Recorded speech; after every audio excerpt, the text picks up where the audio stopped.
grown men believing that fairy tales written by men thousands of years ago are actually real and historically accurate Really? is completely ridiculous. Okay. How do you know that? How do you know that's the case? What do you mean, how do you know that? How do you know that that's the case? What are we supposed to go by? You think the stories in the Bible are real? I do. Okay. How do you know that? Because if the Bible isn't true, then I don't have a basis for knowledge claims because I believe in the transcendental argument. No, that's not how it works. Knowledge is based on reality, observation, What does that mean? How do you know that knowledge is based on reality? Because you cannot claim to know anything if you don't have any evidence or proof. Okay, so you just restated that's a circle. That's a circular argument. How do you know that? No, it's not a circular argument. You literally just restated yourself. That's a circle. Existence exists. How do you know that? That's a circle. Oh, Jesus Christ. Yeah, so you don't even know the basics of epistemology you're trying to debate. Yeah, okay, yeah. Epistemology. What's your epistemology? I just believe it because it was written in a fairy tale? No, because the worldview grounds my basis for believing in logic, mathematics, universals, categories, all those things. That's the transcendental argument.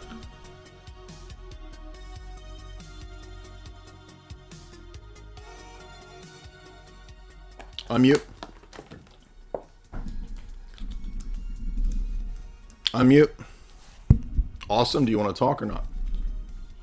Oh, sure, yeah. I'd like to just say it's like listening to people argue about which one's real, the Easter Bunny or Santa Claus. Oh, wow, that's really profound. As an atheist, can you give me a basis for... Hey, I never said I was an atheist. Oh, what are you? First of all, that's an atheist argument. Listen, one second. Let me just make a statement. Grown men believing that fairy tales written by men thousands of years ago are actually real and historically accurate. Really? Is completely ridiculous. Okay. How do you know that? How do you know that's the case? What do you mean, how do you know that? How do you know that that's the case? What are we supposed to go by? You think the stories in the Bible are real? I do. Okay. How do you know that? Because if the Bible isn't true, then I don't have a basis for knowledge claims because I believe in the transcendental argument. No, that's not how it works. Knowledge is based on reality, observation. What does that mean? How do you know that knowledge is based on reality? Because you cannot claim to know anything if you don't have any evidence or proof. Okay, so you just restated that's a circle. That's a circular argument. How do you know that? No, it's not a circular argument. You literally just restated yourself. That's a circle. Existence exists. How do you know that? That's a circle. Oh, Jesus Christ. Yeah, so you don't even know the basics of epistemology you're trying to debate. Yeah, okay, yeah. Epistemology. What's your epistemology? I just believe it because it was written in a fairy tale? No, because the worldview grounds my basis for believing in logic, mathematics, universals, categories, all those things. That's the transcendental argument. Yeah, but there's no basis for the proof if you don't have evidence behind it. Yeah, the evidence is that all evidences prove through the transcendental argument God's existence. You could not have evidences without epistemology, and you can't ground your epistemology without God's existence. That's the argument. Well, what is God then? The being described in divine revelation, the Trinity. So how do you prove that? Through the transcendental argument for the third time. Transcendental argument. Describe that. What is that based on? For the third time.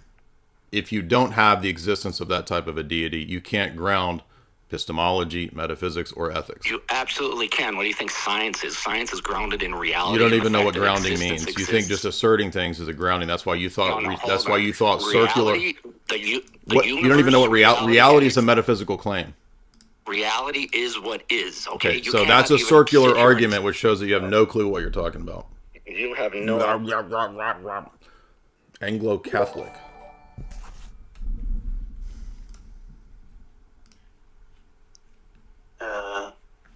Hello? Yeah. What's up? Hey, okay, first off, I just want to start off with this. How's your day? Been going great. How's yours? It's been relatively, okay. I actually do have two questions. So, actually probably three. Okay. So first off, you defined, premillennial, I'm not a dispensationalist. I'm an all-millennial. I might have slight, premillennial, tendencies on some certain issues, but I'm an all-millennial. Okay. Okay, first off, define heresy and then explain how, premillennial dispensationalism is heresy, is a heretical viewpoint. So heresy is any teaching that is contrary to the Orthodox dogmatic councils and its normative theology. So I'm an Orthodox Christian, so I defend that as the one true church. And so anything going against that is by definition heretical or heterodox. Premillennialism and dispensationalism are heresies because, number one, the Second Ecumenical Council included in the creed the phrase, whose kingdom shall have no end, explicitly to reject any form of chiliasm or millennialism. That's literal. So that's why for the Orthodox Church, it's a heresy. It's condemned to the Second Ecumenical Council. And also dispensationalism, which is a really recent phenomenon of the last 100+ years, is a Judaizing heresy. And how is it a Judaizing heresy? Because they believe that there's going to be a rebuilt temple and sacrifices, and that God in some way accepts and wants all this kind of nonsense. When the book of Hebrews is clear as day that there's not going to be another temple wherein God accepts animal sacrifices. Okay. And then I think this is probably like the third question. I was thinking about recently on like doing some study on, like, I'm sorry, I know this is like an off-topic question, but it's just a question about like, how do I like study the church fathers? I would begin with something like the post-apostolic fathers, which is a pretty easy read. You can usually find pretty accessible collections of the apostolic fathers, the post-apostolic fathers. Then I would read something like On the Incarnation by Athanasius. And then I would move to something like Gregor of Nazianzus' 5 theological orations. And then I would move on to something like St. Basil on the Holy Spirit. Those are some pretty fundamental kind of classic patristic texts that are good introductions to the church fathers. Ezra Cash Money, what's up? Hey, what's up? Go. Quick question for you. First, I just want to say, obviously, I can't really argue biblical theology with you as an Orthodox Jew, but I did want to give you massive props, because for most of my life I thought Christianity was a nature joke. And I heard you and Andrew talk about it, and I was like, wow, there are actually people who actually have real beliefs and aren't just squishes like most Christians in the modern-day Protestant churches. Well, I appreciate that. Now, are you saying you don't argue it because it's forbidden for Orthodox Jew to argue with? No, not at all forbidden. I'm not versed enough in it. Okay. So I really was wondering, Jews seem to have to defend when we have people who are heretics, who, let's say, the Marxists. So often you'll hear, well, Jews are Marxists. Well, Marxism, communism, things like that are totally incompatible with religious Judaism and with our belief of the Torah. But no one would ever go to a Christian and say, hey, why don't you defend this Protestant who believes in abortion? You would just say, well, he's not really a Christian. Mm-hmm.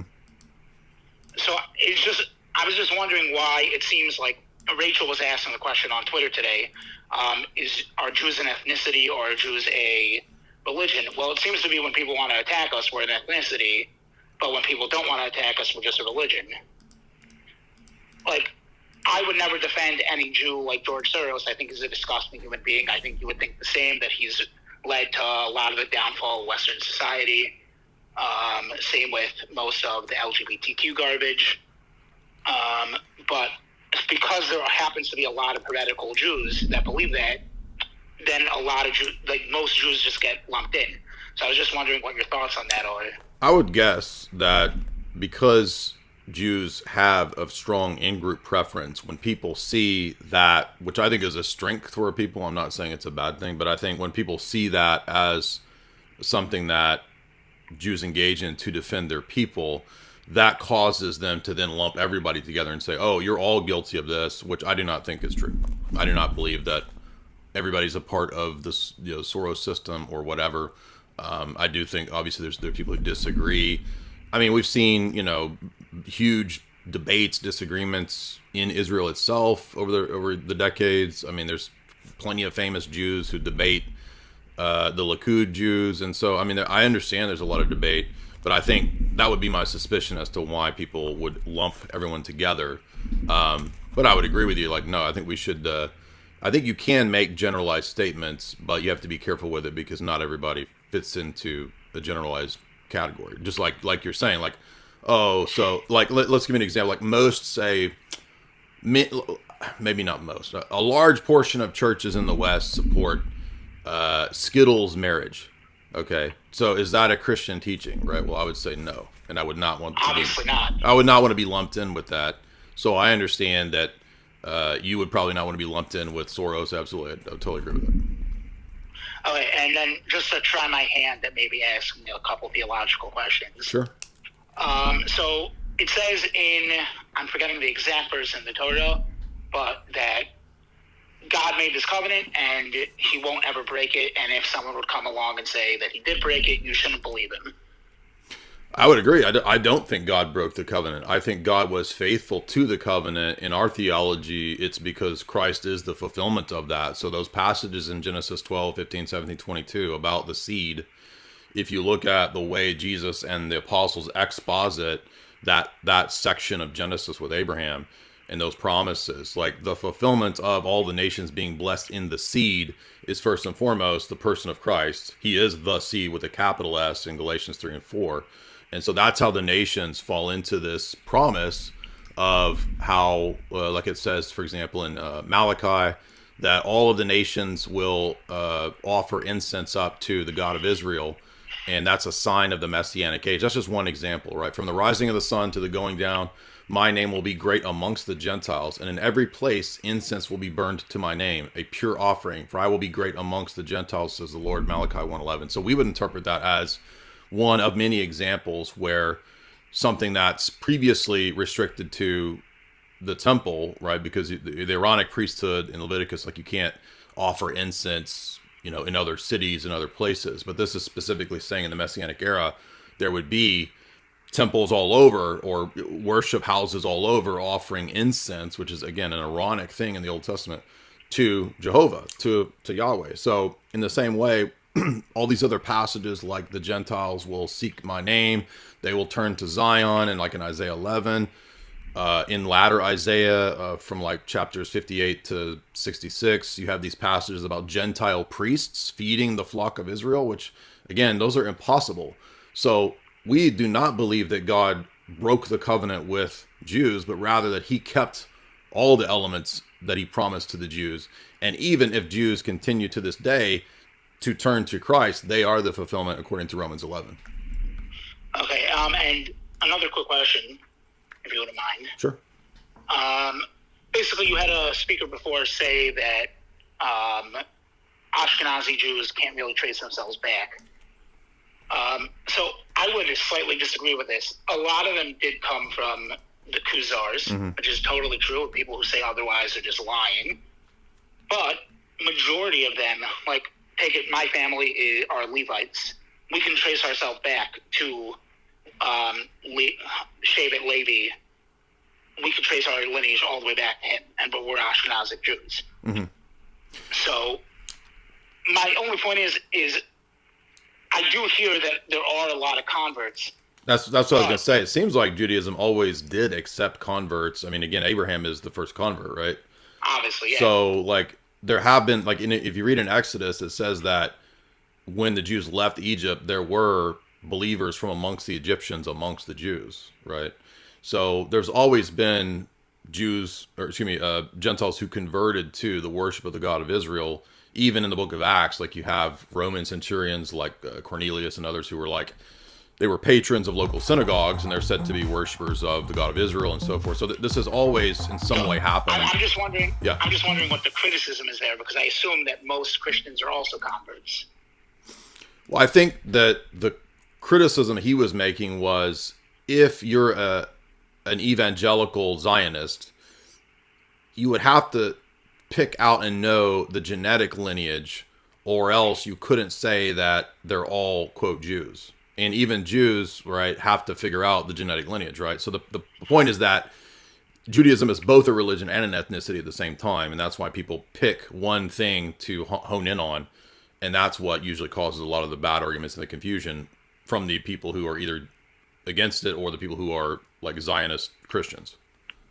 Okay, I totally hear that. My last point was, how do you get more people of faith who don't like the Skittles destroying society and other things that are leading to the degradation of society? How do you get more people to work together to, like, and I would never tell you how to do your faith. Like, you guys believe totally that you're 100% correct, and I respect that. But I feel like there's always friction, so to the point where we don't even try to work together because we don't like each other, but it allows that schism between people who don't like the degradation of society, not liking each other because we disagree on things, leads the people who are degrading society to end up winning. Well, there have been, I mean, this is an interesting question. I mean, there have been like pro-life movements that people have linked up with other, faiths. And I don't think anybody that I know thinks that that's necessarily bad. There might be some common cultural types of things that could be linked up in that way, but probably just because, all of these positions, like, for example, a lot of the traditional Catholics think that they can they can team up with Muslims, and the problem is that Islam appears trad and based on the surface, but then when you get into the child marriage and all this kind of stuff, it's it's not actually based. It's a crazy cult. So I think that when you get past the surface appearances of commonalities, that's where it gets difficult to have common social political movements. Okay, thank you so much for having me on. Yeah, good question. Did you ever stop to consider perfection requires both, and that our world is just a mesmerizing hoax? Go ask Einstein. All this matter is just energy. Go past the physical. All that matters is your energy. The reason why the evil side of people shines on demon time, cause we so blind from ego driving, we don't mind. Don't be surprised, cause we designed to be aligned with the divine, but we decide when we deny that Jesus died to free our minds. Our greed can rise and demons thrive. It's not as simple as your minuscule, little pitiful worldview. Nobody owes you a single thing on this earth. You try to blame God for giving you a chance, and still the Lord forgives you even when you give him slack. The problem of evil is solved by individuals. He told you love everybody, and is that what you do? He told you always forgive, is that just how you move? He showed you all how to live, but you knew better, didn't you? The arrogance is an embarrassment, or is that God's fault too? Responsibility is a must to us, so why not you? Non-believer, please exhibit where your morals lie. Does it matter what you even do before you die? God is clearly good, or we would be suffering in a much worse place than this. Such a place exists that would break you from just a taste of it. Don't waste your breath trying to defend your position of ignorance is bliss. That is not a solution, it's convincing yourself the devil didn't exist. Problem solved. Yeah. Problem solved.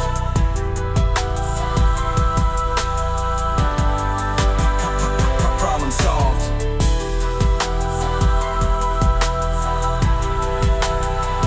Problem solved.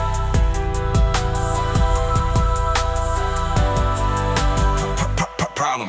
When you let evil in, you really let your demons win. These people sin cause they can't find peace to shift from greed within. When we give in to principalities of wickedness, our reason thins. So we can't see the logos cause our beast within has ego trips. But Jesus lifts the burden. God, he came to live in service. This is certain. God is love and everything he is perfect. Please discern, it is not difficult to see the truth is Jesus. To see the truth of evil and seek he who chooses to free us. His peace is unbreakable, his word unshakable. We fear no evil cause to him we align our faith and will.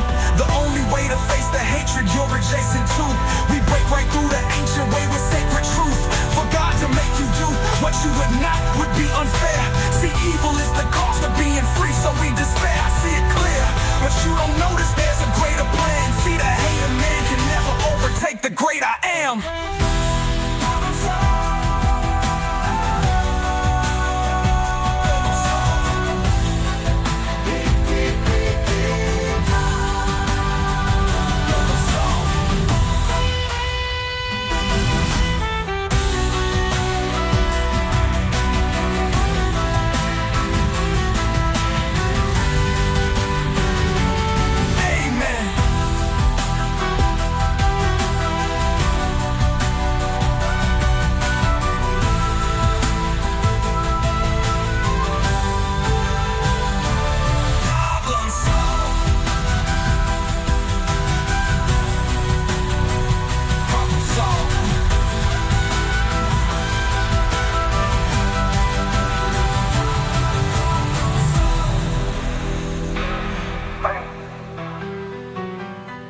Amen.